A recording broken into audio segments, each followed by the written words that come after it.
ਰਾਜਸਥਾਨ ਦੇ ਜਿਹੜੇ ਸਾਰੇ ਰਜਵਾੜੇ ਨੇ ਨਾ, ਇੱਥੇ ਦਿਨ ਦੇ 12 ਵਜੇ ਤੇ ਰਾਤ ਨੂੰ 10 ਵਜੇ ਹਰ ਸ਼ਹਿਰ ਵਿੱਚ ਤੋਪ ਚੱਲਦੀ ਸੀ। ਤੋਪ ਤੋਂ ਪਤਾ ਚੱਲ ਜਾਂਦਾ ਸੀ ਹੁਣ ਰਾਤ ਦੇ 10 ਵਜ ਗਏ। ਭਰਤਪੁਰ, ਅਲਵਰ, ਜੈਪੁਰ, ਜੋਧਪੁਰ, ਕਰੋਲੀ, ਉਦੈਪੁਰ, ਇਹਨਾਂ ਸਟੇਟਾਂ ਵਿੱਚ ਰਾਤ ਨੂੰ ਔਰ ਦਿਨ ਦੇ 12 ਵਜੇ ਕਿਲੇ 'ਤੇ ਉਹਨਾਂ ਨੇ ਰੱਖੀ ਹੋਈ ਤੋਪ ਚੱਲਦੀ ਸੀ। ਮੈਨੂੰ ਅਜੇ ਤੱਕ ਯਾਦ ਹੈ। ਫਿਰ ਉਸ ਨਾਲ ਐਸਾ ਹੋਇਆ, ਨਵੇਂ ਢੰਗ ਦੇ ਜੈਸੇ ਮਕਾਨ ਬਣਨੇ ਸ਼ੁਰੂ ਹੋਏ ਤਾਂ ਬਾਰੀਆਂ ਟੁੱਟਣ ਲੱਗ ਪਈਆਂ, ਸ਼ੀਸ਼ੇ ਟੁੱਟਣ ਲੱਗ ਪਏ। ਤੋਪ ਦੇ ਧਮਾਕੇ ਨਾਲ ਬੰਦ ਕੀਤੇ ਗਏ। ਹੁਣ ਸਾਇਰਨ ਵੱਜਦੇ ਨੇ ਟਾਈਮ ਦੱਸਣ ਵਾਸਤੇ, ਲੇਕਿਨ ਪਹਿਲੇ ਤੋਪਾਂ ਸਨ। ਉਹ ਜਿਹੜਾ ਬ੍ਰਹਿਮੰਡ ਦੇ ਵਿੱਚ ਧਮਾਕਾ ਹੋਇਆ ਤੇ ਫੈਲਿਆ, ਉਹ ਆਵਾਜ਼ ਸਾਰੇ ਬ੍ਰਹਿਮੰਡ ਦੇ ਵਿੱਚ ਫੈਲੀ। ਉਹ ਇਹ ਕੰਨ ਸੁਣ ਸਕਦੇ ਨੇ? ਨਹੀਂ ਸੁਣ ਸਕਦੇ। ਇਹਨਾਂ ਕੰਨਾਂ ਵਿੱਚ ਹੈ ਤੌਫੀਕ। ਪ੍ਰਕਾਸ਼ ਤੋਂ ਉਹ ਧਮਾਕਾ ਹੋਇਆ, ਪ੍ਰਕਾਸ਼ ਮੌਜੂਦ, ਧਮਾਕਾ ਵੀ ਮੌਜੂਦ, ਉਹ ਸ਼ਬਦ ਵੀ ਮੌਜੂਦ, ਤੇ ਸ਼ਬਦ ਤੋਂ ਸੰਸਾਰ ਹੋਇਆ, ਸੰਸਾਰ ਵੀ ਮੌਜੂਦ। ਹੁਕਮੇ ਹੋਵਨ ਆਕਾਰ। ਇਸ ਤਰ੍ਹਾਂ ਉਸ ਹੁਕਮੀ ਦਾ ਹੁਕਮ ਹੈ, ਉਸ ਦੇ ਵਿੱਚੋਂ ਸ਼ਬਦ ਹੋਇਆ, ਸ਼ਬਦ ਦੇ ਵਿੱਚੋਂ ਸੰਸਾਰ ਹੋਇਆ। ਇਸ ਸਮਝ ਨੂੰ, ਇਹ ਜੋ ਕੁਝ ਹੋ ਰਿਹਾ ਹੈ, ਇਸ ਨੂੰ ਗੁਰੂ ਨਾਨਕ ਨੇ ਨਾਮ ਦਿੱਤਾ ਹੈ ਹੁਕਮ। ਹੁਕਮ ਦਾ ਮਤਲਬ ਹੈ ਜੋ ਮੰਨਣਾ ਹੀ ਪਏਗਾ, ਕਬੂਲ ਕਰਨਾ ਹੀ ਪਏਗਾ, ਟਾਲ ਨਹੀਂ ਸਕਦੇ, ਇਹਨੂੰ ਵਾਪਸ ਨਹੀਂ ਕਰ ਸਕਦੇ। ਹੁਕਮ ਹੈ, ਔਰ ਇਹ ਹੁਕਮੀ ਦਾ ਹੁਕਮ ਹੈ, ਵਾਪਸ ਨਹੀਂ ਹੋਵੇਗਾ। ਇਹ ਹੁਕਮੀ ਦਾ ਹੁਕਮ ਹੈ, ਟਾਲਿਆ ਨਹੀਂ ਜਾ ਸਕਦਾ। ਇਹ ਹੁਕਮੀ ਦਾ ਹੁਕਮ ਹੈ, ਰੱਦ ਨਹੀਂ ਕੀਤਾ ਜਾ ਸਕਦਾ, ਤਸਲੀਮ ਕਰਨਾ ਪਏਗਾ। ਇਹ ਗੱਲ ਵੱਖਰੀ ਹੈ, ਤੂੰ ਖਿੜੇ ਮੱਥੇ ਕਬੂਲ ਕਰ, ਰੋ ਕੇ ਕਬੂਲ ਕਰ, ਲੇਕਿਨ ਕਬੂਲ ਕਰਨਾ ਪਏਗਾ। ਔਰ ਸਾਹਿਬਾਂ ਨੇ ਸਾਫ਼ ਕਹਿ ਦਿੱਤਾ, ਕਹੋ ਨਾਨਕ ਜਿਨ ਹੁਕਮ ਪਛਾਤਾ, ਪ੍ਰਭ ਸਾਹਿਬ ਕਾ ਤਿਨ ਭੇਦ ਜਾਤਾ। ਜਿਸਨੇ ਹੁਕਮ ਨੂੰ ਜਾਣ ਲਿਆ, ਉਸਨੇ ਸਾਹਿਬ ਨੂੰ ਜਾਣ ਲਿਆ, ਪਰਮਾਤਮਾ ਨੂੰ ਜਾਣ ਲਿਆ, ਈਸ਼ਵਰ ਨੂੰ ਜਾਣ ਲਿਆ। ਫਿਰ ਸਾਹਿਬ ਕਹਿੰਦੇ ਨੇ ਮਨੁੱਖ ਸਚਿਆਰ ਹੋ ਸਕਦਾ ਹੈ। ਕੌਣ? ਹੁਕਮ ਰਜਾਈ ਚੱਲਣਾ, ਨਾਨਕ ਲਿਖਿਆ ਨਾਲ। ਕਿਉਂ ਸਚਿਆਰਾ ਹੋਈਏ? ਕਿਵੇਂ ਹੋ ਸਕਦਾ ਹੈ? ਸਚਿਆਰ ਹੋ ਜਾਣਾ, ਪਰਮਾਤਮਾ ਹੋ ਜਾਣਾ ਹੈ। ਪਰਮਾਤਮਾ ਸੱਚ ਹੈ, ਤੇ ਸਚਿਆਰ ਹੋ ਕੇ ਮਨੁੱਖ ਵੀ ਸੱਚ ਹੋ ਜਾਏ ਤਾਂ ਪਰਮਾਤਮਾ ਹੋ ਗਿਆ, ਉਸ ਦਾ ਰੂਪ ਹੋ ਗਿਆ, ਈਸ਼ਵਰ ਦਾ ਰੂਪ ਹੋ ਗਿਆ। ਈਸ਼ਵਰ ਦਾ ਰੂਪ ਹੋਣਾ ਇਹੀ ਜੀਵਨ ਦਾ ਲਕਸ਼ ਹੈ। ਈਸ਼ਵਰ ਹੋਏ ਬਿਨਾਂ ਈਸ਼ਵਰ ਦੀ ਪ੍ਰਾਪਤੀ ਵੀ ਨਹੀਂ। ਇਹ ਵੀ ਮਹਿਰਸ ਕਰਦੇ ਹਾਂ।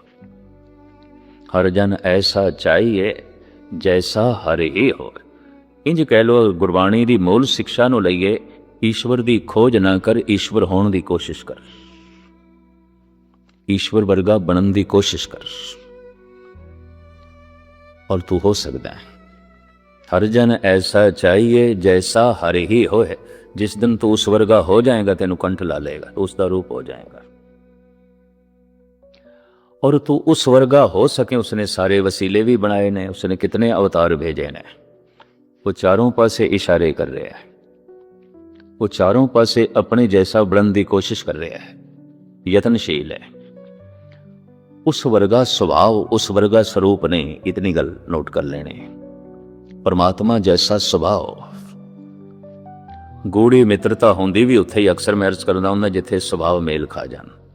ਨਹੀਂ ਸੁਭਾਅ ਮੇਲ ਖਾਂਦੇ, ਜ਼ਾਤ ਮੇਲ ਖਾਂਦੀ ਹੈ, ਭਾਸ਼ਾ ਮੇਲ ਖਾਂਦੀ ਹੈ, ਮਜ਼ਹਬ ਮੇਲ ਖਾਂਦਾ ਹੈ, ਮੁਲਕ ਮੇਲ ਖਾਂਦਾ ਹੈ, ਕੁਛ ਵੀ ਨਹੀਂ, ਏਕਤਾ ਨਹੀਂ ਬਣੇਗੀ, ਟਕਰਾਓ ਹੋਵੇਗਾ। ਭਾਵੇਂ ਹੋਵੇ ਪਿਆ ਮੁਲਕ ਇੱਕ, ਭਾਵੇਂ ਹੋਵੇ ਪਈ ਭਾਸ਼ਾ ਇੱਕ, ਭਾਵੇਂ ਹੋਵੇ ਪਿਆ ਮਜ਼ਹਬ ਇੱਕ ਤੇ ਜ਼ਾਤ ਇੱਕ। ਤੇ ਜ਼ਾਤ ਮਜ਼ਹਬ ਦੀ ਤੇ ਗੱਲ ਛੱਡੋ, ਭਾਵੇਂ ਘਰ ਹੀ ਇੱਕ ਹੋਵੇ, ਖੂਨ ਇੱਕ ਹੋਵੇ, ਪਰਿਵਾਰ ਇੱਕ ਹੈ, ਅਗਰ ਸੁਭਾਅ ਇੱਕ ਨਹੀਂ ਤਾਂ ਗੱਲ ਨਹੀਂ ਬਣੇਗੀ, ਖੇਡ ਸੁਭਾਅ ਦੀ ਆ ਜਾਏਗੀ।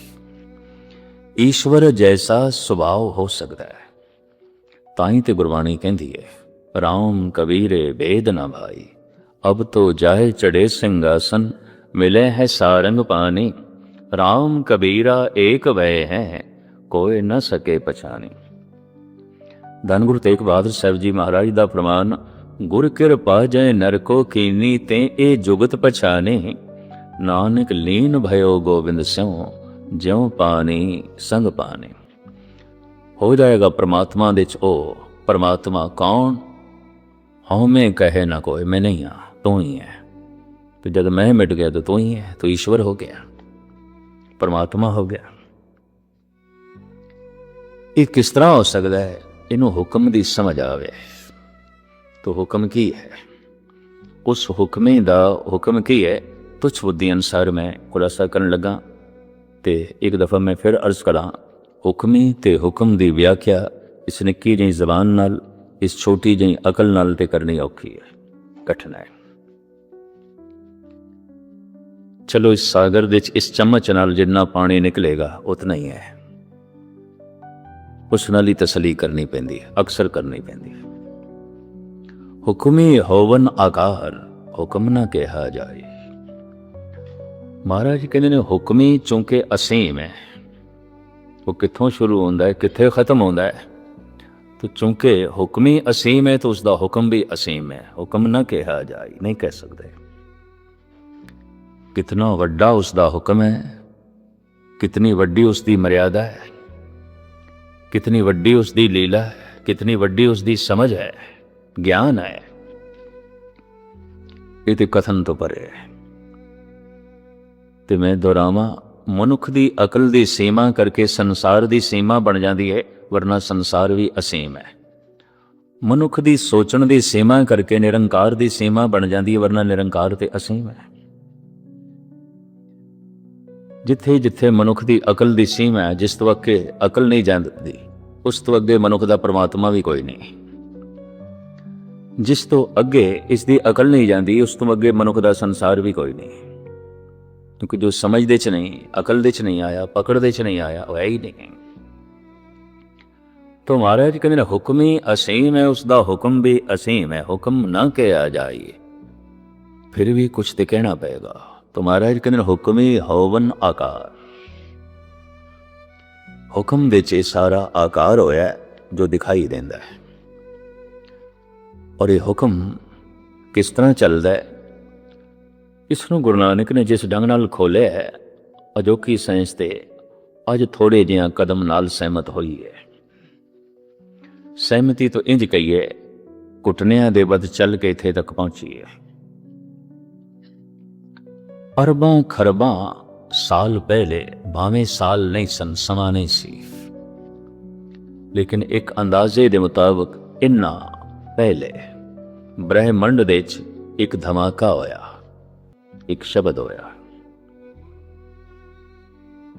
उस शब्द तो ये सारा पदार्थ संसार होया। धुंध बनी, पानी बनी, मिट्टी बनी, पत्थर बने, वनस्पति बनी, पशु पक्षी बने, विकास करदियां करदियां मनुख, ये सारा पदार्थ जिस तो धमाका होया, शब्द होया, वो प्रकाश। प्रकाश तो शब्द होया, शब्द तो संसार होया। इस तरह तीन दी वंड है। कहने ने जो कुछ भी दिखाई देवे, महसूस होवे, संसार है या शब्द है या परमात्मा है, और कुछ भी नहीं। पदार्थ, शब्द, परमात्मा। शब्द विचकार है, शब्द विचोला है, एकाग्रता बुझने। प्रकाश तो शब्द, शब्द तो संसार। प्रकाश तो शब्द होया है तो शब्द दे च प्रकाश है, शब्द तो संसार होया तो संसार दे च शब्द है। इसनों इस तरह लेना है। गुरबाणी नूं किधर इतना सौखा ना समझ लेना जिस ढंग नाल दुनिया पढ़ लेंदी है। अजे तो मैं देखदा इस सदी विच माड़ा मोटा किधरे पढ़न दी, थोड़ी बहुत सुनन दी जाच आ रही है। अजे समझना हनूज दिल्ली दूर रस्त, अजे दूर दी गल है, बहुत दूरियां दी गल है। प्रकाश तो शब्द, ऐसे सारे अवतारी पुरुष सहमत ने। एक शब्द होया, एक धमाका होया, एक बहुत बड़ी आवाज हुई,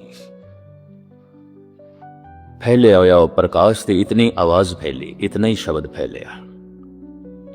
इस वास्ते कहते हैं प्रकाश व्यापक है, शब्द व्यापक है। जो प्रकाश के रूप दे व्यापक है वो परमात्मा है, जो शब्द के रूप दे व्यापक है वो गुरु है, और जो पदार्थ के रूप दे व्यापक है वो संसार है। तुसी किथे कहोगे पदार्थ नहीं है? जिथे तक दिखाई देता है पदार्थ है, आकार है। ग्रह नक्षत्र सूरज चंद तारे देखते जाओ, अथाह है, आकार ते है। फिर अगर किधरे सुनन दी जांच आ जाए तो शब्द भी है पर व्यापक है। तेह लोकां में शब्द रविया है, आप गया मन मानिया। इन्हां कन्नां दे अगर वो शब्द किधरे पै जाए तो धार्मिक अनुभवी ज्ञानी कहने पढ़ते पाठ जाणगे। अवल ते संसार दे भी कोई बहुत वड्डा धमाका होवे ते कन्नां दे पढ़दे किसी हद तक खराब होंदे ने। 2 साल पहले आतिशबाजी हो रही सी बंबई दे गुरु नानक जयंती ते एक बहुत वड्डा धमाका बम चलाए गए।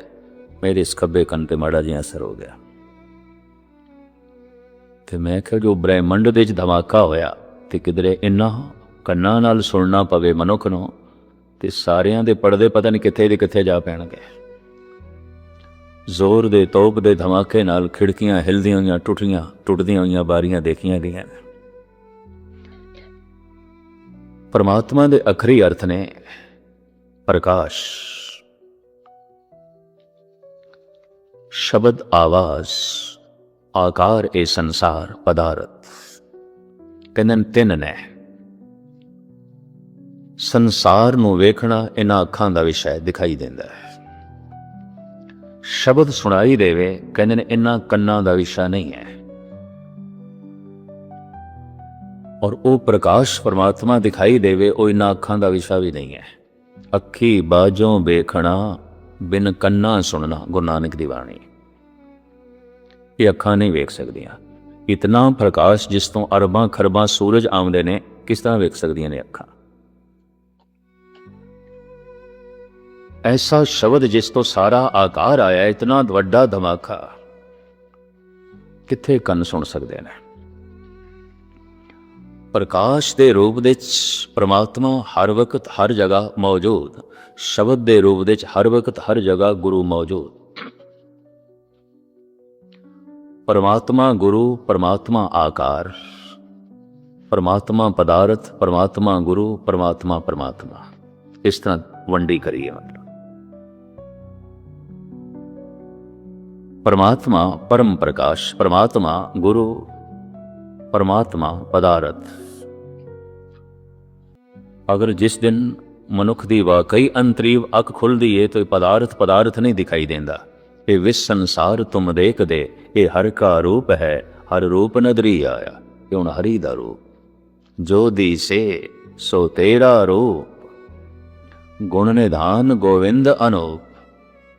परमात्मा गुरु, परमात्मा पदार्थ, परमात्मा संसार दे रूप दे पदार्थ है, परमात्मा शब्द दे रूप दे गुरु है। उत्पत परले शब्दे होवे, शब्दे ही फिर उपत होवे। ये उत्पत्ति ते परले शब्द तो हो रही है, धमाके तो हो रही है, आवाज तो हो रही है। ओ आवाज संगीतमयी है, वाजे नाद अनेक असंख्या केते, वावण हारे केते, राग परी सव कईयन केते, गावण हारे। परमात्मा दी आवाज है, कुरख्त नहीं है, संगीतमयी है। परमात्मा दी आवाज है, कुरख्त नहीं है, गीतमयी है। कहंदे ने जिसनों संसार दिखाई दे रहा है संसारी, जिन्हों शब्द सुनाई दे रहा है गुरसिख, जिसनों परमात्मा दिखाई दे रहा है ब्रह्म ज्ञानी। इंज गिनती करांगे, इस तरह नापा तोलांगे, और कोई नापण का ढंग नहीं है। और इस तरह मनुख हर अपने आप को नाप सकता है। संसारी ते सारी ने, पशु भी संसारी ने, कीड़े मकोड़े भी संसारी ने, मनुख भी संसारी ने। इन्हां मनुखां दे कदी कदाई किसी नूं परमात्मा सुनाई देने लग पैंदा तो सिख बन गया, गुरु नाल जुड़ गया। परमात्मा का जो दूसरा स्वरूप गुरु आवाज उन्होंने सुनाई देने लग पई है। और जिथे परमात्मा हर वक्त है, शब्द हर वक्त है, पदार्थ हर वक्त है, इस तरह कह लो। अनादि है परमात्मा, अनादि है शब्द। कित्थों शुरू होंदा है, कित्थे खत्म होंदा है, संसार का भी कुछ पता नहीं।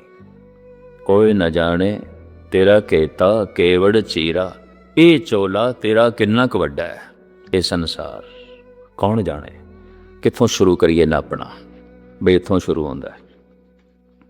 ਤੇ ਕਿੱਥੇ ਖਾਤਮਾ ਕਰੀਏ, ਸੰਸਾਰ ਇੱਥੇ ਖਤਮ ਹੋ ਜਾਂਦਾ ਹੈ। ਔਰ ਥੋੜਾ ਜਿਹਾ ਧਿਆਨ ਨਾਲ ਸੁਣਨਾ, ਅਗਰ ਸੰਸਾਰ ਦੀ ਸੀਮਾ ਹੈ तो फिर गुरु की भी सीमा है, अगर गुरु की सीमा है तो फिर परमात्मा की सीमा है। अगर संसार नाप तोल दे आ गया तो फिर गुरु भी नाप तोल दे आ गया, तो जे गुरु नाप तोल दे आ गया तो फिर परमात्मा भी नाप तोल दे आ गया। तो जो मेरी नाप तोल दे आ गया उन्होंने पूजन की लोड़ है, ਉਹਦਾ ਸਨਮਾਨ ਕਰਨ ਦੀ ਕੀ ਲੋੜ, ਇਹਨੂੰ ਸਜਦਾ ਕਰਨ ਦੀ ਕੀ ਲੋੜ ਹੈ। ਨਹੀਂ ਨਾਪ ਤੋਲ ਦੇ ਚ ਆ ਸਕਦਾ ਇਹ ਸੰਸਾਰ ਸਾਰਾ। ਖੁਲਾਸਾ ਜਪਜੀ ਸਾਹਿਬ ਵਿੱਚ ਮਹਾਰਾਜ ਨੇ ਇਸ ਢੰਗ ਨਾਲ ਕੀਤਾ ਹੈ, ਕੇਤਾ ਤਾਣ ਸਵਾਲਿਓ ਰੂਪ केती दात जाने कौन को। ये जो आकार है, इस आकार दे कितनी शक्ति है कौन नापे। कदी कदी समुंदर की कोई लहर उछल पैंदी है एक अद, ते जब तबाहियां बरपा होंदियां ने ते पता चलता है इस सागर दे कितनी शक्ति है। गालबन 10-12 साल पहले बंगाल की खाड़ी विच लहर उछली, 5 ਲੱਖ ਬੰਦੇ ਬੰਗਲਾਦੇਸ਼ ਦੇ ਸਿਰਫ 3 ਮਿੰਟਾਂ 'ਚ ਹੀ ਮਰ ਗਏ, ਔਰ ਲੱਖਾਂ ਦੀ ਤਾਦਾਦ ਵਿੱਚ ਮਵੇਸ਼ੀ ਮਰ ਗਏ। 500 ਦੇ ਕਰੀਬ ਕਸਬੇ ਤਬਾਹ ਹੋ ਗਏ, ਕਰੋੜਾਂ ਦੀ ਫਸਲ ਨਸ਼ਟ ਹੋਈ। ਇਸ ਤਰ੍ਹਾਂ ਸ਼ਾਇਦ ਤੁਹਾਨੂੰ ਪਤਾ ਹੋਵੇ 3 ਸਾਲ ਪਹਿਲੇ ਆਂਧਰਾ ਪ੍ਰਦੇਸ਼ ਭਾਰਤ ਵਿੱਚ ਵੀ ਆਇਆ ਤੂਫਾਨ, ਕਰੋੜਾਂ ਦੀ ਫਸਲ ਤਬਾਹ ਹੋਈ, ਸੈਂਕੜੇ ਮਨੁੱਖ मौत की आखोश से चले गए। किधरे किधरे पता चलता है पानी की कितनी ताकत है, किधरे किधरे हवावां तूफानी चल पैंदियां ने भयंकर, और उदों पता चलता है हवा की कितनी ताकत है। दरख्तां नूं जड़ों ही पुट के लै गई, उदों पता चलता है। कदी कदाई कोई आसमानी बिजली किधरे गिरदी है और उस तो तबाहियां बर्पा होंदियां ने, तो पता चलता है इस निक्की जियां चिनक दे कितनी तबाही है, ये कितना कुछ कर सकती है। केता ताण कितनी क शक्ति है कौन अंदाजा लावे।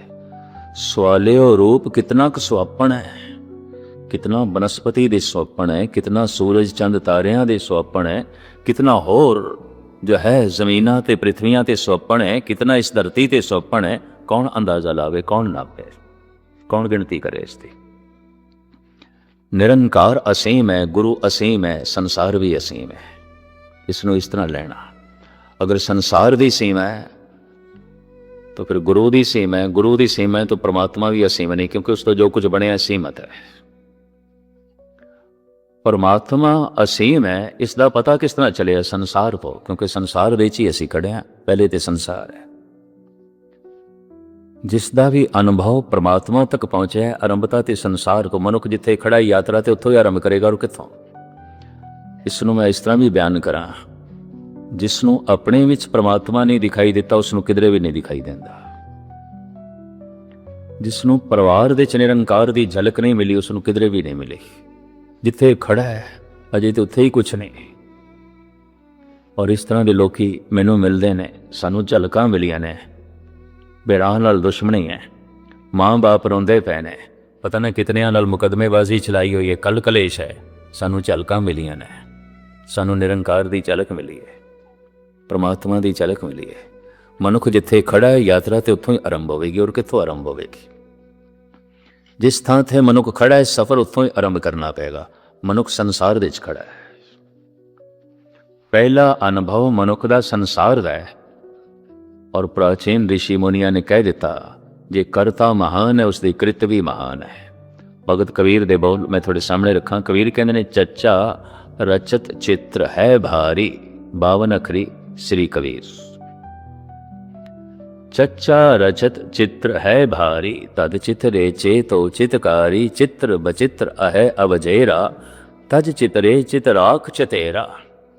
जे चित्रकार महान है तो चित्र भी महान है, तो तस्वीर भी महान है उसकी। संसार विचित्र, पता विचित्र किसनों कहने ने, जिन्हों वेखिए ते पूरा वेख ना सकीए।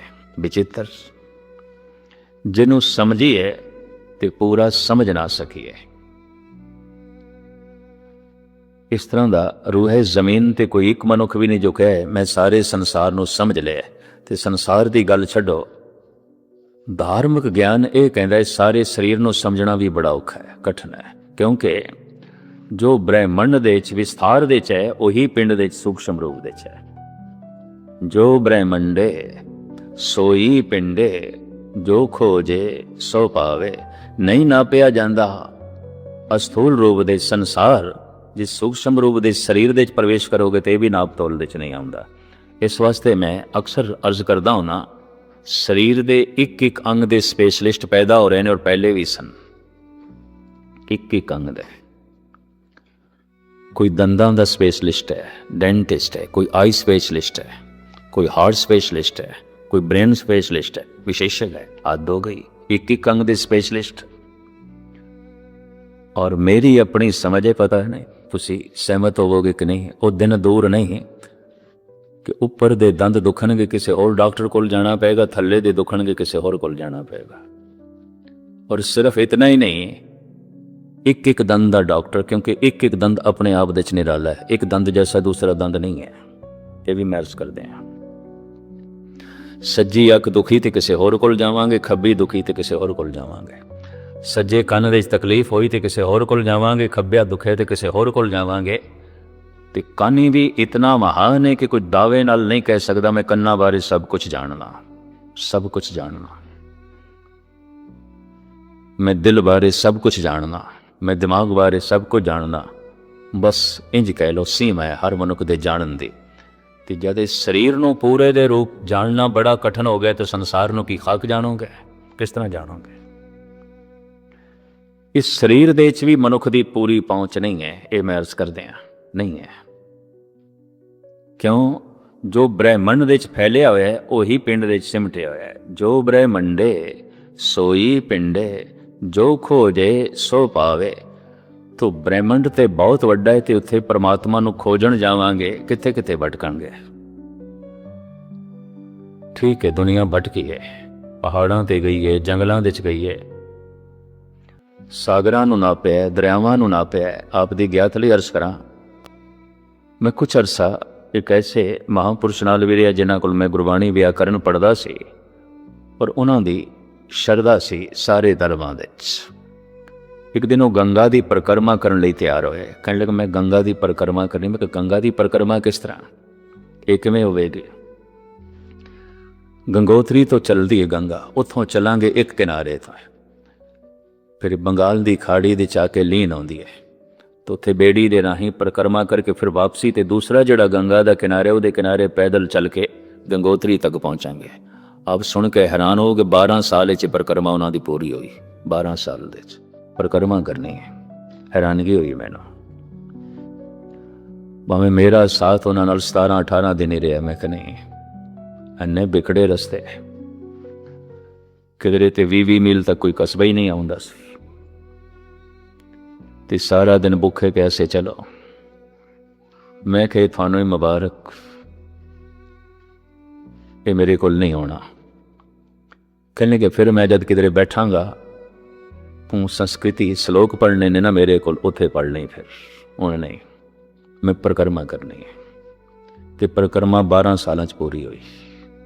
ਇਸ ਤਰ੍ਹਾਂ ਦੇ ਵੀ ਲੋਕ ਨੇ, ਇਸ ਤਰ੍ਹਾਂ ਦੇ ਵੀ ਬੰਦੇ ਅਜੇ ਵੀ ਭਾਰਤ ਦੇ 'ਚ ਮੌਜੂਦ ਨੇ, ਔਰ ਐਸੇ ਵੀ ਮੌਜੂਦ ਨੇ 68 ਤੀਰਥਾਂ ਦਾ ਪੈਦਲ ਭਰਮਣ ਕਰਨਾ ਹੈ, ਹਜ਼ਾਰਾਂ ਮੀਲ ਦੀ ਯਾਤਰਾ ਹੋ ਜਾਂਦੀ ਹੈ। ਬਾਹਰ ਜਿਹੜਾ ਭਰਮਣ ਕਰਨਾ ਹੈ, ਬਾਹਰ ਇਤਨਾ ਜ਼ਿਆਦਾ ਹੈ, ਇਤਨਾ ਜ਼ਿਆਦਾ ਹੈ, ਜ਼ਿੰਦਗੀ ਬੜੀ ਸੀਮਤ ਹੈ, ਜੀਵਨ ਛੋਟਾ ਹੈ। ਇਸ ਵਾਸਤੇ ਸਾਹਿਬ ਕਹਿੰਦੇ ਨੇ ਬਾਹਰ ਜਿੱਥੇ ਤੱਕ ਜੋ ਹੈ ਤੂੰ ਜਾਵੇਂਗਾ ਭਟਕੇਂਗਾ, ਭਟਕੇਂਗਾ। ਹਾਂ, ਅੰਦਰ ਪ੍ਰਵੇਸ਼ ਕਰ, ਫਿਰ ਤੈਨੂੰ ਬਾਹਰ ਦਿਖਾਈ ਦੇਗਾ। ਬਾਹਰ ਭੀਤਰ ਏਕੋ ਜਾਨੋ, ਏ ਗੁਰ ਗਿਆਨ ਬਤਾਈ, ਜਨ ਨਾਨਕ ਬਿਨ ਆਪਾ ਚੀਨੇ, ਮਿਟੇ ਨ ਭ੍ਰਮ ਕੀ ਕਾਈ। ਪਹਿਲੇ ਆਪਣੇ ਪਿੰਡ ਦੇ ਵਿੱਚ ਪ੍ਰਵੇਸ਼ ਕਰ। ਜੋ ਸੂਖਸ਼ਮ ਰੂਪ ਦੇ ਵਿੱਚ ਤੇਰੇ ਪਿੰਡ ਦੇ ਵਿੱਚ ਹੈ, ਉਹੀ ਅਸਥੂਲ ਤੇ ਸੂਖਸ਼ਮ ਰੂਪ ਦੇ ਵਿੱਚ ਵਿਆਪਕ ਹੈ। ਬ੍ਰਹਿਮੰਡ ਦੇ ਵਿੱਚ ਤੋਂ ਬ੍ਰਹਿਮੰਡ ਤੇਰੀ ਸੀਮਾ ਤੋਂ ਪਰੇ ਹੈ। ਅਵਲ ਤੇ ਪਿੰਡ ਵੀ ਤੇਰੀ ਸੀਮਾ ਤੋਂ ਪਰੇ, ਪਰ ਤੂੰ ਇਸ ਦੇ ਵਿੱਚ ਪ੍ਰਵੇਸ਼ ਕਰ ਸਕਦਾ ਹੈ ਧਿਆਨ ਕਰਕੇ। ਤੂੰ ਧਿਆਨ ਅੰਦਰ ਲੈ ਜਾਣਾ ਹੈ। ਜੈਸੇ ਜੈਸੇ ਕੋਈ ਧਿਆਨ ਸ਼ਬਦ ਦੇ ਆਸਰੇ ਤੇ ਅੰਦਰ ਲੈ ਜਾਂਦਾ ਹੈ, ਅੰਜਾਮ ਕੀ ਨਿਕਲਦਾ ਹੈ, ਉਹਨੂੰ ਇੱਕ ਦਿਸਦਾ ਹੈ ਸਭ ਕੁਝ ਉਸ ਦੇ ਹੁਕਮ ਦੇ ਚ ਹੋ ਰਿਹਾ ਹੈ। ਮੇਰੇ ਹੱਥ ਵਿੱਚ ਕੁਛ ਵੀ ਨਹੀਂ ਹੈ, ਕੁਛ ਵੀ ਨਹੀਂ ਹੈ। ਨਾਨਕ ਹੁਕਮੇ ਜੇ ਬੁਝੇ ਤਾਂ ਹਉ ਮੈਂ ਕਹੇ ਨਾ ਕੋਏ। ਜਦ ਮੇਰੇ ਹੱਥ ਦੇ 'ਚ ਹੀ ਕੁਛ ਨਹੀਂ ਤਾਂ ਹੰਕਾਰ ਨਸ਼ਟ ਹੋ ਜਾਂਦਾ ਹੈ, ਖਤਮ। ਮੈਂ ਕੁਛ ਵੀ ਨਹੀਂ, ਮੈਂ ਕੁਛ ਵੀ ਨਹੀਂ। ਅਹੰਕਾਰ ਬਹੁਤ ਪ੍ਰਬਲ ਹੈ। ਇਹ ਮਨੁੱਖ ਬਾਹਰ ਭਟਕਣ ਵਾਲਾ ਹੈ, ਇਸ ਦਾ ਧਿਆਨ ਅਜੇ ਅੰਦਰ ਨਹੀਂ ਗਿਆ। ਇਹ ਕੋਈ ਧਾਰਮਿਕ ਨਹੀਂ ਹੈ, ਔਰ ਜੋ ਧਾਰਮਿਕ ਨਹੀਂ ਹੈ ਉਹਨੂੰ ਸਿਆਣਾ ਕਹਿਣ ਦੀ ਲੋੜ ਵੀ ਨਹੀਂ, ਕਿਉਂਕਿ ਗੁਰਬਾਣੀ ਕਹਿੰਦੀ ਹੈ ਮੂਰਖਾਂ ਸਿਰ ਮੂਰਖ ਹੈ ਜੇ ਮੰਨੇ ਨਾਹੀ ਨਾਉ। ਅਗਰ ਈਸ਼ਵਰ ਦੀ ਹਸਤੀ ਨੂੰ ਤਸਲੀਮ ਨਹੀਂ ਕੀਤਾ ਤੇ ਜਪ ਤਪ ਨਹੀਂ ਕਰਦਾ, ਉਹਦੀ ਕਿਸੇ ਵੀ ਸਿਆਣਪ ਨੂੰ ਸਿਆਣਪ ਕਹਿਣ ਦੀ ਲੋੜ ਨਹੀਂ। ਮਹਾਮੂਰਖਤਾ ਹੈ। ਜਿਤਨਾ ਸਿਆਣਾ ਹੁੰਦਾ ਜਾਏਗਾ ਉਤਨਾ ਹੀ ਦੁਖੀ ਹੁੰਦਾ ਜਾਏਗਾ। ਤੇ ਸਿਆਣਪ ਨੂੰ ਕੀ ਦੁੱਖ ਵੱਧਦਾ ਜਾ ਰਿਹਾ ਇਸ ਦਾ। ਇਹ ਸਦੀ ਬਹੁਤ ਸਿਆਣੀ ਸਦੀ ਹੋ ਗਈ, ਦੁਖੀ ਹੋ ਗਈ, ਬਹੁਤ ਦੁਖੀ ਹੋ ਗਈ, ਕਿਉਂਕਿ ਸਿਆਣਪ ਦੇ ਨਾਲ ਦੁੱਖ ਦਾ ਬੋਧ ਆਉਂਦਾ ਹੈ। ਇਸ ਨੂੰ ਮੈਂ ਇਸ ਤਰ੍ਹਾਂ ਵੀ ਬਿਆਨ ਕਰਾਂ, ਇੱਕ ਬੱਚੇ ਲਈ ਇਤਨਾ ਦੁੱਖ ਨਹੀਂ ਜਿਤਨਾ ਜਵਾਨ ਲਈ ਹੈ। ਜੈਸੇ ਚਲੋ 102 ਡਿਗਰੀ ਦਾ ਇੱਕ ਬੁਖਾਰ ਬੱਚੇ ਨੂੰ ਚੜੇ, ਵਿਚਾਰਾ ਬੈਠਾ ਹੈ, ਆਰਾਮ ਨਾਲ ਪਿਆ ਹੈ, ਪਰ ਇਹੀ ਬੁਖਾਰ ਇੱਕ ਨੌਜਵਾਨ ਨੂੰ ਹੋ ਜਾਏ ਤੇ ਘਰ ਨੂੰ ਵਕਤ ਪਾ ਦਿੰਦਾ ਹੈ, ਸਾਰੇ ਘਰ ਨੂੰ ਵਕਤ ਪਾ ਦੇਗਾ। ਜਿਤਨਾ ਮਨੁੱਖ ਸਿਆਣਾ ਹੋਵੇਗਾ ਦੁੱਖ ਜ਼ਿਆਦਾ ਮਹਿਸੂਸ ਹੁੰਦਾ ਹੈ, ਜ਼ਿਆਦਾ ਮਹਿਸੂਸ ਹੁੰਦਾ ਹੈ। ਜਿਤਨਾ ਅਚੇਤ ਹੋਵੇਗਾ ਦੁੱਖ ਘੱਟ ਮਹਿਸੂਸ ਹੁੰਦਾ ਹੈ। ਪੱਥਰਾਂ ਨੂੰ ਕੋਈ ਦੁੱਖ ਮਹਿਸੂਸ ਨਹੀਂ ਹੁੰਦਾ, ਪਸ਼ੂਆਂ ਨੂੰ, ਬਨਸਪਤੀ ਨੂੰ ਇਤਨਾ ਦੁੱਖ ਨਹੀਂ ਮਹਿਸੂਸ ਹੁੰਦਾ ਜਿਤਨਾ ਮਨੁੱਖ ਨੂੰ ਹੁੰਦਾ ਹੈ। ਤੇ ਮਨੁੱਖਾਂ ਦੇ ਚੋਂ ਵੀ ਬੱਚੇ ਨੂੰ ਇਤਨਾ ਦੁੱਖ ਮਹਿਸੂਸ ਨਹੀਂ ਹੁੰਦਾ ਜਿਤਨਾ ਜਵਾਨ ਨੂੰ ਹੁੰਦਾ ਹੈ, ਬੁੱਢੇ ਨੂੰ ਹੁੰਦਾ ਹੈ। ਤੇ ਜਵਾਨ ਤੇ ਬੁੱਢਿਆਂ ਦੇ ਚੋਂ ਵੀ ਸਭ ਤੋਂ ਜ਼ਿਆਦਾ ਦੁੱਖ ਉਸ ਨੂੰ ਮਹਿਸੂਸ ਹੁੰਦਾ ਜੋ ਬਹੁਤ ਸਿਆਣਾ ਹੋਵੇ, ਬਹੁਤ ਸਿਆਣਾ ਹੋਵੇ। ਗਾਲਿਬ ਕਹਿੰਦਾ ਹੈ ਪਰੇਸ਼ਾਨੀਆਂ ਸਾਰੇ ਜਹਾਂ ਕੀ ਸਮੇਟ ਕਰ, ਜਬ ਕੁਛ ਨਾ ਬਣਾ ਤੋ ਮੇਰਾ ਦਿਲ ਬਣਾ ਦਿਆ। ਜਗਤ ਦੀਆਂ ਸਾਰੀਆਂ ਮੁਸੀਬਤਾਂ ਇਕੱਠੀਆਂ ਕਰੋ ਤੇ ਮੈਂ ਇਕੱਲਾ, ਸਾਰੀਆਂ ਹੀ ਪਰੇਸ਼ਾਨੀਆਂ ਜਗਤ ਦੀਆਂ ਇਕੱਠੀਆਂ ਕਰੋ तो मेरा दिल है। मैं तो इतना दुखी, जितना सियाणा मनुख उतना ही दुखी। अगर सियाणा मनुख बहुत दुखी है तो इस दुख का इलाज भी है। आप दी ज्ञात लई अर्ज करा, धर्म कहता है रोज़ मनुखों का जन्म नहीं आता, मनुख का जन्म नहीं दुख का ही जन्म है। क्योंकि मनुख सियाणा है, सियाणा प्राणी है, सियाणा जानवर है, दुखी। बनस्पति पैदा हो रही है, बूटे पैदा हो रहे हैं, लय लहांदे चाहे चाहते हुए, ऐन हिलदे नचदे टपदे, पशु पक्षी, दुख नहीं है इतना। क्यों? दुख नूं महसूस करने का मादा नहीं है। पत्थर दे तल ते बिल्कुल दुख नहीं है। मनुख का जन्म नहीं, दुख का जन्म है, क्योंकि दुख का बोध सिर्फ मनुख नूं है और कुछ नूं नहीं। और जितना सियाणा होंदा जाएगा उतना ही दुखी, उतना ही दुखी। महाराज कहते ने किस मानुख पे करो बेनती, सो अपने दुख भरिया।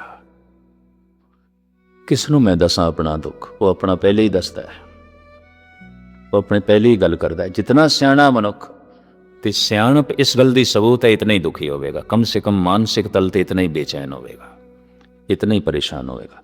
तो परेशानी सिर्फ मनुखी दुनिया च मिलती है, पशुओं दे च नहीं, बनस्पति दे च नहीं, पत्थरां दी दुनिया दे च नहीं, क्योंकि मनुख सियाणा है, सोचता है, बहुत सोचता है। तो इस तरीके नाल धर्म कहता है मनुख का जन्म नहीं, दुख का जन्म है। अगर दुख का जन्म है, दुख की समझ है, तो इस तो विपरीत भी कुछ है। ईश्वर ने कल्ला कुछ भी नहीं बनाया। अगर दुख है तो फिर जरूर सुख है, अगर दिन है रात है, रात है दिन है, विपरीत है, एक दे मुकाबले दूसरा खड़ा है। अगर दुख है तो फिर जरूर सुख है, वरना दुख महसूस ही नहीं हो सकता। ये जो महसूस हो रहा है, महसूस ही इस वास्ते हो रहा है कि सुख है, वरना नहीं होना सी। ये जो प्यास है, इस वास्ते प्यास है कि पानी है, वरना प्यास नहीं होनी सी। ये जो भुख है तो भोजन है, अगर भोजन ना होता तो भुख नहीं होनी सी। है भोजन ताई भुख है पानी ताई प्यास है परम आनंद ताई दुख है, वरना दुख नहीं होना सी। ये भी मैं अर्ज करते हैं, दुख का होना, इस प्रबल प्यास रूपी दुख का होना, इस गल का सबूत है कोई पानी का सागर, ਹੈਨ ਕੋਈ ਵਗਦੇ ਹੋਏ ਪਾਣੀ ਦੇ ਦਰਿਆ, ਹੈ ਕਿਧਰੇ ਬਰਸਦਾ ਹੋਇਆ ਪਾਣੀ, ਵਰਨਾ ਮੇਰੇ ਅੰਦਰ ਪਿਆਸ ਨਹੀਂ ਹੋਣੀ ਸੀ। ਪਿਆਸ ਇਸ ਗੱਲ ਦਾ ਸਬੂਤ ਹੈ ਪਾਣੀ ਹੈ, ਦੁੱਖ ਇਸ ਗੱਲ ਦਾ ਸਬੂਤ ਹੈ ਪਰਮ ਆਨੰਦ ਹੈ। ਪਿਆਸ ਕਰਕੇ ਮਨੁੱਖ ਪਾਣੀ ਦੀ ਤਲਾਸ਼ ਦੇ ਸਫਲ ਹੋਇਆ ਹੈ। ਭੁੱਖ ਕਰਕੇ ਮਨੁੱਖ ਭੋਜਨ ਲੱਭਣ ਦੇ ਸਫਲ ਹੋਇਆ ਹੈ। ਬੇਚੈਨ ਤੇ ਪਰੇਸ਼ਾਨੀਆਂ ਕਰਕੇ ਮਨੁੱਖ ਪਰਮਾਤਮਾ ਦੀ ਤਲਾਸ਼ ਦੇ ਸਫਲ ਨਹੀਂ ਹੋਇਆ। ਕਾਰਨ ਇਹ ਤਲਾਸ਼ ਸਿਰਫ ਸਮਝ ਤੇ ਖੜੀ ਹੈ, ਗਿਆਨ ਤੇ ਖੜੀ ਹੈ। ਬਸ ਤੂੰ ਸਮਝ ਜਾ, ਸਮਝ ਹਾਸਲ ਕਰ। ਉਹ ਜਿਹੜੀ ਸਮਝ ਹੈ ਉਸ ਨੂੰ ਗੁਰੂ ਦੀ ਮੱਤ ਕਹਿੰਦੇ ਨੇ। ਸੰਸਾਰ ਦਾ ਗਿਆਨ ਮਿਲਿਆ ਹੈ ਆਪਣੀ ਸਮਝ, ਆਪਣੀ ਮੱਤ। ਪਰਮਾਤਮਾ ਦਾ ਗਿਆਨ ਗੁਰੂ ਦੀ ਮੱਤ, ਉਸ ਤੋਂ ਬਿਨਾਂ ਨਹੀਂ। ਕਿਉਂਕਿ ਪਰਮਾਤਮਾ ਤੋਂ ਸ਼ਬਦ ਹੋਇਆ ਹੈ, ਸ਼ਬਦ ਤੋਂ ਸੰਸਾਰ ਹੋਇਆ ਹੈ, ਤੇ ਪਰਮਾਤਮਾ ਨੂੰ ਸਮਝਣ ਲਈ ਤੂੰ ਚਲੇ ਹੈ ਤਾਂ ਸ਼ਬਦ ਨੂੰ ਸਮਝੇ ਬਿਨਾਂ ਨਹੀਂ ਚੱਲ ਸਕਦਾ। ਅਗਰ ਪਰਮਾਤਮਾ ਹਰ ਵਕਤ ਹੈ ਤਾਂ ਸ਼ਬਦ ਵੀ ਹਰ ਵਕਤ ਹੈ। ਠਾਕਰ ਹਮਰਾ ਸਦ ਬੋਲੰਤਾ, ਬੜੀ ਕੀਮਤੀ ਪੰਕਤੀ ਹੈ। ਹਰ ਵਕਤ ਬੋਲ ਰਿਹਾ, ਹਰ ਜਗ੍ਹਾ ਬੋਲ ਰਿਹਾ, ਕਿਉਂ ਉਸਦੇ ਸ਼ਬਦ ਤੋਂ ਹੀ ਤੇ ਸੰਸਾਰ ਹੈ। ਸੁਣਾਈ ਤੇ ਨਹੀਂ ਦੇ ਰਿਹਾ। ਮੈਂ ਹੁਣੇ ਅਰਜ਼ ਕੀਤੀ ਹੈ, ਉਹ ਸ਼ਬਦ ਇਹਨਾਂ ਕੰਨਾਂ ਦਾ ਵਿਸ਼ਾ ਨਹੀਂ, ਉਹ ਪਰਮਾਤਮਾ ਇਹਨਾਂ ਅੱਖਾਂ ਦਾ ਵਿਸ਼ਾ ਵੀ ਨਹੀਂ ਹੈ। ਨਹੀਂ ਤੇ ਪਸ਼ੂ ਪਕਸ਼ੀਆਂ ਨੂੰ ਵੀ ਦਿਖਾਈ ਦੇ ਜਾਂਦਾ ਤੇ ਪਕਸ਼ੀ ਨੂੰ ਵੀ ਸੁਣਾਈ ਦੇ ਜਾਂਦਾ।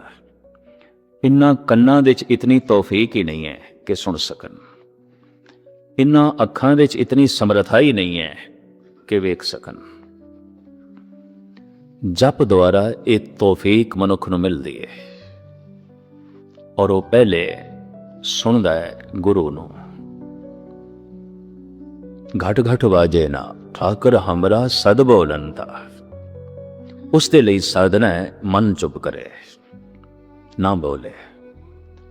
ਫਿਰ ਬ੍ਰਹਿਮੰਡ ਦੇ 'ਚ ਇੱਕ ਆਵਾਜ਼ ਸੁਣਾਈ ਦੇਗੀ, ਇਸੇ ਆਵਾਜ਼ ਨੂੰ ਗੁਰੂ ਕਹਿੰਦੇ ਨੇ। ਗੁਰੂ ਨਾਨਕ ਦੇਵ ਜੀ ਕਹਿੰਦੇ ਜਦ ਮੈਂ ਚੁੱਪ ਕਰ ਗਿਆ ਤਾਂ ਜੋ ਕੁਛ ਵੀ ਮੈਂ ਸੁਣਨ ਲੱਗ ਪਿਆ ਸਭ ਖਸਮ ਦੇ ਬੋਲ। ਹੋ ਆਪੋਂ ਬੋਲ ਨਾ ਜਾਣਦਾ ਹੋ ਕਹਿਆ ਸਭ ਹੁਕਮਾਓ ਜਿਓ। ਜੋ ਕੁਛ ਮੈਂ ਕਿਹਾ ਇਹ ਉਹੀ ਕੁਛ ਹੈ ਜੋ ਮੈਂ ਸੁਣਿਆ, ਬ੍ਰਹਿਮੰਡ ਦੇ ਸੁਣਿਆ। ਕਿਉਂ? ਹੁਣ ਮੇਰਾ ਭਰੋਸਾ ਟੁੱਟ ਗਿਆ। ਮੈਂ ਬਹੁਤ ਖੋਜ ਕਰ ਲਈ, ਬਹੁਤ ਖੋਜ ਕਰ ਲਈ, ਗੱਲ ਨਹੀਂ ਬਣੀ। ਹਾਂ ਸੁਣਿਆ ਤੂੰ ਕਰੁਣਾਕਰ ਹੈ, ਦਇਆਲੂ ਹੈ, ਬਖਸ਼ਿੰਦ ਹੈ, ਤੂੰ ਹੀ ਖੋਜ ਕਰ ਲੈ। ਮੈਂ ਭਟਕ ਗਿਆ, ਮੈਂ ਭਟਕ ਭਟਕ ਕੇ ਭਟਕ ਗਿਆ। ਹੁਣ ਤੂੰ ਹੀ ਖੋਜ ਕਰ ਲੈ, ਮੈਂ ਨਹੀਂ ਖੋਜ ਕਰ ਸਕਦਾ। ਮੈਂ ਖੋਜ ਖੋਜ ਕੇ ਥੱਕ ਗਿਆ, ਮੈਨੂੰ ਕੁਛ ਨਹੀਂ ਮਿਲਿਆ। ਤੂੰ ਖੋਜ ਕਰ ਲੈ, ਨਹੀਂ ਤੇ ਮੇਰਾ ਭਰੋਸਾ ਟੁੱਟ ਗਿਆ। ਕਹਿੰਦੇ ਨੇ ਇਸਨੇ ਦੂਜੇ ਦਿਨ ਆਪਣੇ ਘਰ ਵਾਪਸ ਜਾਣ ਦਾ ਇਰਾਦਾ ਬਣਾਇਆ ਸੀ ਵੀ ਰਾਜ ਪਾਠ ਛੋੜ ਆਇਆ, ਛੋੜ ਦਿੱਤਾ ਹੈ। ਪਰ ਉਹ ਦੁਨੀਆ ਲੱਭੀ ਨਹੀਂ ਜਿਸ ਦੀ ਚਰਚਾ ਹੈ। ਸਾਧੂ ਸੰਤ ਜਿਸ ਦੀ ਗੱਲ ਕਰਦੇ ਨੇ, ਧਰਮ ਗ੍ਰੰਥਾਂ ਦੇ ਜਿਸ ਦੀ ਚਰਚਾ ਹੈ, ਉਸ ਦਾ ਤਾਂ ਮੈਨੂੰ ਕੁਛ ਨਾ ਪਤਾ ਚੱਲਿਆ। ਬਾਹਰ ਜੋ ਕੁਛ ਮੇਰੇ ਕੋਲ ਸੀ ਉਹ ਮੈਂ ਛੋੜ ਆਇਆ, ਅੰਦਰੋਂ ਮੈਨੂੰ ਕੁਛ ਵੀ ਨਹੀਂ ਲੱਭਿਆ, ਕੁਛ ਵੀ ਨਹੀਂ ਲੱਭਿਆ। ਮੈਂ ਜਿਤਨਾ ਅੰਦਰ ਪ੍ਰਵੇਸ਼ ਕੀਤਾ ਹੈ ਕੁਛ ਵੀ ਨਹੀਂ। ਧਿਆਨ ਸਾਧਨਾ ਕਰਦਾ ਸੀ, ਕੁਛ ਵੀ ਨਹੀਂ ਮਿਲਿਆ। ਇੱਕ ਅਰਦਾਸ ਨਿਕਲੀ ਉਸ ਦੇ ਅੰਦਰੋਂ, ਔਰ ਪਹਿਲੀ ਦਫਾ ਪ੍ਰਮਾਤਮਾ ਤੂੰ ਹੀ ਖੋਜ ਕਰ ਲੈ। ਮੈਂ ਕਰਕੇ ਦੇਖ ਲਿਆ, ਔਰ ਵਾਕਈ ਉਸੇ ਦਿਨ ਹੀ ਮਿਲਦਾ ਹੈ ਜਿਸ ਦਿਨ ਪ੍ਰਮਾਤਮਾ ਖੋਜ ਕਰਦਾ ਹੈ। ਵੀ ਮੈਂ ਅਰਜ਼ ਕਰਾਂ, ਨਹੀਂ ਤੇ ਮਨੁੱਖ ਦਾ ਇਹ ਵੀ ਹੰਕਾਰ ਬਣਿਆ ਰਹੇਗਾ ਮੈਂ ਪ੍ਰਮਾਤਮਾ ਨੂੰ ਖੋਜੇ। ਹਾਂ ਮੈਂ ਕਹੇ ਨਾ ਕੋਈ, ਕਿਉਂਕਿ ਪ੍ਰਮਾਤਮਾ ਇਹ ਨਹੀਂ ਚਾਹੁੰਦਾ ਹਾਂ ਮੈਂ ਤੇ ਤੂੰ ਫਿਰ ਤੇ ਦੋ ਹੋਵਾਂਗੇ, ਦੀਵਾਰ ਖੜੀ ਹੋ ਜਾਏਗੀ। ਇਤਨੀ ਦੀਵਾਰ ਵੀ ਨਹੀਂ ਚਾਹੀਦੀ। ਬੜਾ ਕੀਮਤੀ ਬੋਲ ਹੈ ਸ਼ਮਸ ਤਬਰੇਜ਼ ਦਾ, ਮਨ ਤਉ ਸ਼ੁਦੀ ਤੋ ਮਨ ਸ਼ੁਦਮ, ਮਨ ਜਾਂ ਸ਼ੁਦੀ ਤੋ ਤਨ ਸ਼ੁਦਮ। ਈ ਕਸ ਨ ਗੋਇਦ ਬਾਦ ਅਜ਼ੀ ਮਨ ਦੀ ਗਰਮ ਤਉ ਦੀ ਗਰੀ। ਇਹ ਫਕੀਰ ਕਹਿੰਦਾ ਹੈ ਤੂੰ ਮੈਂ ਹੋ ਜਾਵਾਂ, ਮੈਂ ਤੂੰ ਹੋ ਜਾਵਾਂ, ਮੈਂ ਤਨ ਹੋ ਜਾਵਾਂ, ਤੂੰ ਜਾਨ ਹੋ ਜਾਵੇਂ। ਫਿਰ ਕੋਈ ਇਹ ਨਾ ਆਖੇ ਤੂੰ ਹੋਰ ਹੈ ਮੈਂ ਹੋਰ ਹਾਂ। ਅਜੇ ਤੇ ਤੂੰ ਕੁਝ ਹੋਰ ਹੈ, ਮੈਂ ਹੋਰ ਹਾਂ। ਈ ਕਸ ਨ ਗੋਇਦ ਬਾਦ ਅਜ਼ੀ ਮਨ ਦੀ ਗਰਮ ਤਉ ਦੀ ਗਰੀ। ਭਗਤ ਕਬੀਰ ਦਾ ਬੋਲ ਮੈਂ ਤੁਹਾਡੇ ਸਾਹਮਣੇ ਰੱਖਾਂ। ਭਗਤ ਜੀ ਕਹਿੰਦੇ ਨੇ ਕਬੀਰ ਜਾਂ ਕੋ ਖੋਜਤੇ ਪਾਇਆ ਸੋਈ ਠੌਰ, ਸੋਈ ਫਿਰ ਕੇ ਤੂੰ ਭਾਇਆ ਜਾਂ ਕੋ ਕਹਿਤਾ ਔਰ। ਹੱਦ ਹੋ ਗਏ ਜਿਹਨੂੰ ਮੈਂ ਲੱਭਦਾ ਕਰਦਾ ਸੀ ਇਧਰ ਇਧਰ ਉਧਰ। ਇਹ ਕਬੀਰ, ਇਹ ਤੇ ਤੂੰ ਹੀ ਨਿਕਲਿਆ ਪ੍ਰਮਾਤਮਾ, ਇਹ ਤੇ ਤੂੰ ਹੀ ਹੈ। ਕਿਉਂਕਿ ਅੰਦਰੋਂ ਸੁਣਾਈ ਦੇ ਦਿੱਤਾ, ਅੰਦਰੋਂ ਦਿਖਾਈ ਦਿੱਤਾ ਹੈ।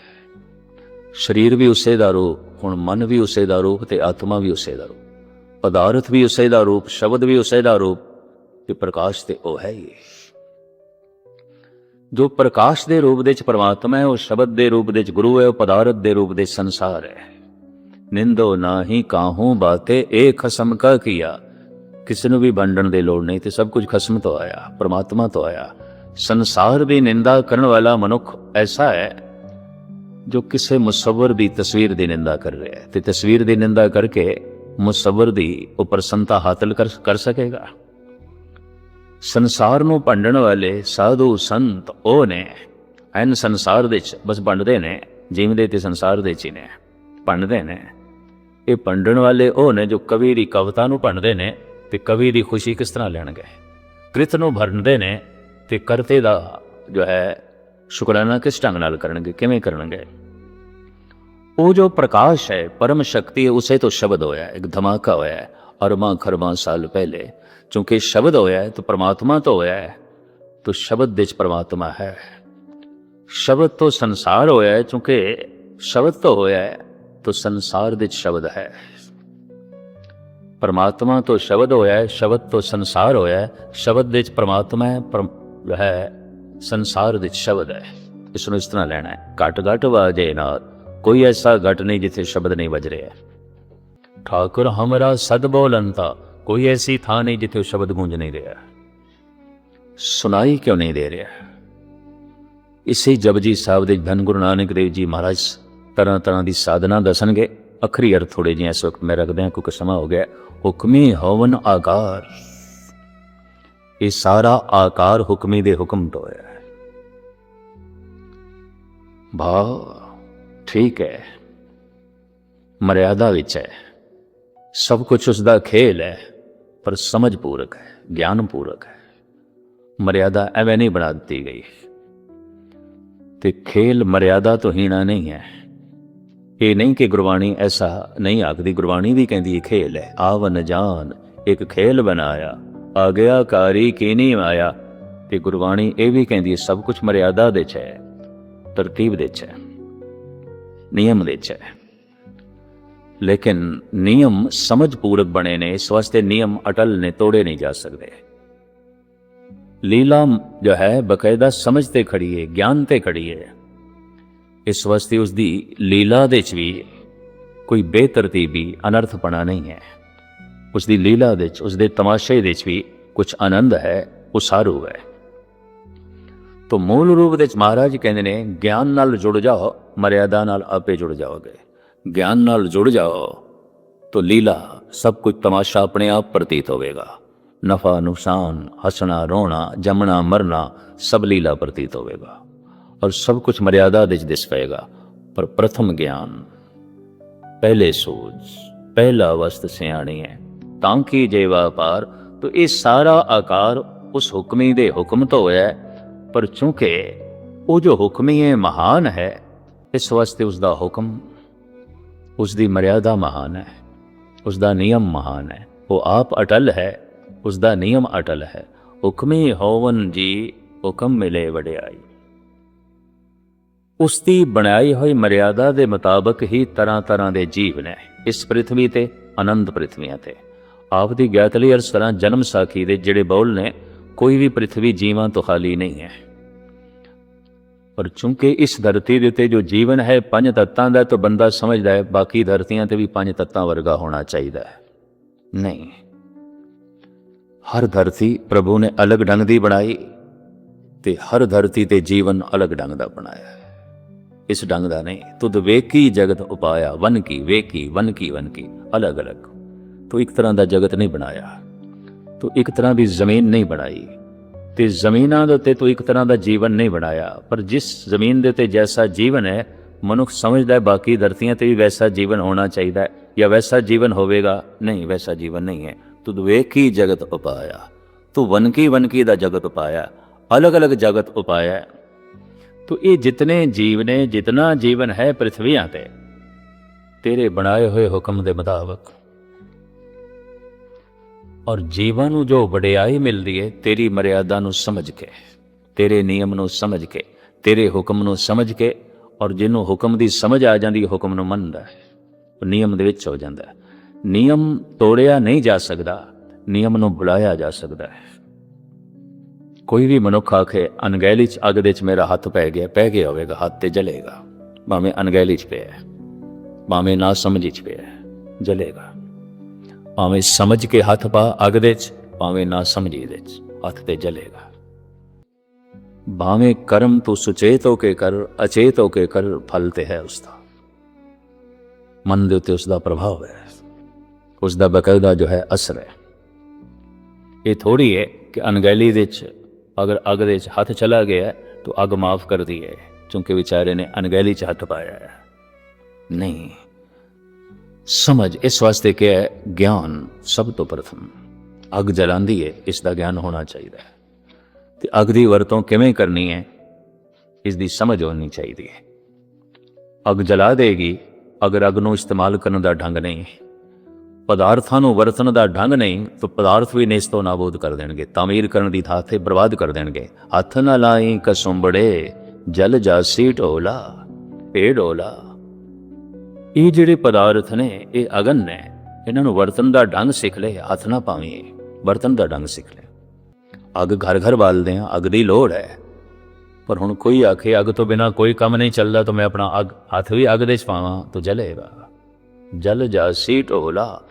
ਅੱਗ ਦਾ ਕਿਤਨਾ ਕੁ ਇਸਤੇਮਾਲ ਕਰਨਾ ਹੈ, ਕਿੱਥੋਂ ਤੱਕ ਇਸਤੇਮਾਲ ਕਰਨਾ ਹੈ, ਇਹਦੀ ਸਮਝ ਲਾਜ਼ਮੀ। ਪਦਾਰਥਾਂ ਦਾ ਕਿੱਥੇ ਤੱਕ ਇਸਤੇਮਾਲ ਕਰਨਾ ਹੈ ਔਰ ਕਿਵੇਂ ਕਰਨਾ ਹੈ, ਇਹਦੀ ਸੂਝ ਬੂਝ ਲਾਜ਼ਮੀ।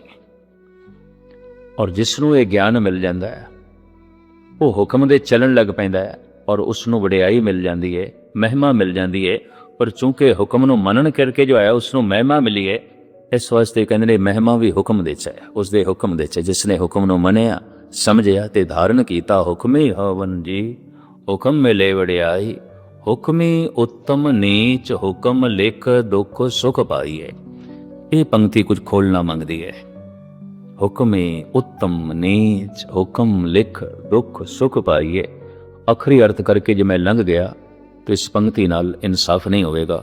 ਮੈਂ ਕੱਲ ਖੁਲਾਸਾ ਕਰਾਂਗਾ। ਹੁਕਮੀ ਉੱਤਮ ਨੀਚ, ਹੁਕਮ ਲਿਖ ਦੁੱਖ ਸੁਖ ਪਾਈਏ। ਹੁਕਮ ਕਰਕੇ ਕੋਈ ਉੱਤਮ ਹੈ, ਕੋਈ ਨੀਮ ਹੈ, ਇਸ ਤਰ੍ਹਾਂ ਲਿਓ। ਲਿਖੇ ਹੋਏ ਹੁਕਮ ਦੇ ਮੁਤਾਬਕ ਕੋਈ ਦੁਖੀ ਹੈ, ਕੋਈ ਸੁਖੀ ਹੈ। ਲਿਖਿਆ ਹੋਇਆ ਹੁਕਮ, ਹੁਕਮ ਕੀ ਹੈ ਔਰ ਇਹ ਲਿਖਿਆ ਹੋਇਆ ਕਿੱਥੇ ਹੈ? ਕਰ ਕਰ ਕਰਨਾ ਲਿਖ ਲੈ ਜਾਏ। ਜੋ ਕੁਛ ਅਸੀਂ ਕਰਦੇ ਹਾਂ ਰੋਜ਼ ਲਿਖਿਆ ਜਾ ਰਿਹਾ ਹੈ ਅੰਤਸ਼ਕਰਨ ਦੇ ਵਿੱਚ। ਜੋ ਬੋਲਦੇ ਹਾਂ ਲਿਖਿਆ ਗਿਆ, ਜੋ ਵੇਖਦੇ ਹਾਂ ਲਿਖਿਆ ਗਿਆ, ਜੋ ਸੁਣਿਆ ਲਿਖਿਆ ਗਿਆ ਮਨ ਕਰਕੇ, ਜੋ ਕੀਤਾ ਹੈ ਲਿਖਿਆ ਗਿਆ ਹੈ। ਔਰ ਇਹ ਅਗੰਮੀ ਕਲਮ ਹੈ। ਹਾਥ ਕਲਮ ਅਗੰਮ ਮਸਤਕ ਲੇਖਾਵਤੀ।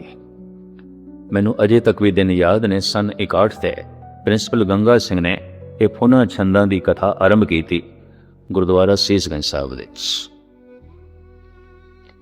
ਅੰਮ੍ਰਿਤ ਵੇਲੇ 6 ਤੋਂ 7 ਦਾਸ ਮਾਡਲ ਟਾਊਨ ਸਿੰਘ ਸਭਾ ਕਥਾ ਕਰਦਾ ਸੀ ਤੇ ਸੀਸਗੰਜ ਸਾਹਿਬ ਦਾ ਟਾਈਮ 12 ਮਹੀਨੇ ਇੱਕੋ ਹੀ ਹੈ, 7:30 ਤੋਂ 8:30। ਤਾਂ ਮੈਂ ਇੱਕਦਮ ਦੌੜ ਕੇ ਪਹੁੰਚ ਜਾਂਦਾ ਸੀ ਸੀਸਗੰਜ, ਕਿਉਂਕਿ ਮੈਂ ਸੁਣਿਆ ਸੀ ਕਿ 5-7 ਦਿਨ ਤੋਂ ਅਗੰਮੀ ਕਲਮ ਦੀ ਵਿਆਖਿਆ ਕਰ ਰਹੇ ਨੇ ਪ੍ਰਿੰਸੀਪਲ ਗੰਗਾ ਸਿੰਘ। ਹਾਥ ਕਲਮ ਅਗੰਮ ਮਸਤਕ ਲੇਖਾਵਤੀ।